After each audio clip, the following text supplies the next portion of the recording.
Listening to Bedtime Stories with Mika J. A space to slow down, breathe deep, and fall asleep to stories that speak to your soul. Tonight, we return to Naomi Turner and the window that would not stay silent. This is part two of Midnight Windows.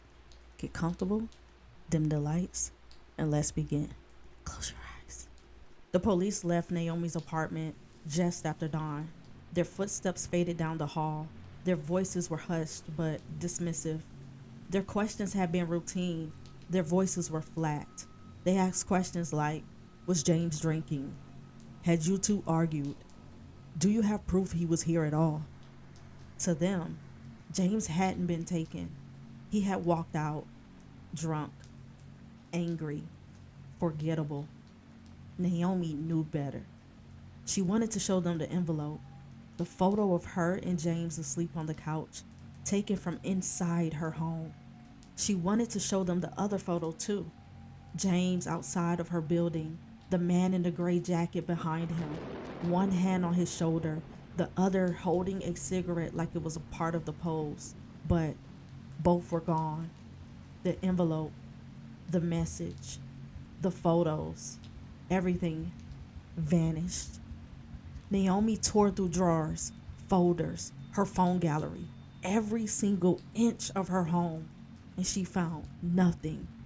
And that told her more than the police ever could.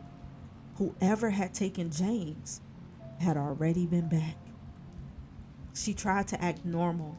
She made coffee. She did laundry. She folded clothes with trembling hands. But every object looked different. It looked wrong. Her toothbrush was damp. Her mug was turned outward. Her shoes were untied and by the door. Small things, but different. Too different. The apartment didn't feel like hers anymore. It felt lived in by someone else. That evening, Naomi forced herself into the market. She thought the traffic, the people, and the noise would ground her. But when she reached for her usual brand of tea, her chest tightened because a box was already in her cart. Her flavor, her brand, the expiration date circled in blue pen. She hadn't put it there, but it was there. When she came home, the air hit her throat first. It wasn't fire. No one was cooking. It was smoke, cigarette smoke. It was heavy and lingering. On her bed lay something new, a scarf, a red scarf folded perfectly into a square. When she lifted it, her hands began to tremble because the faint scent of James' cologne still clung to the fabric.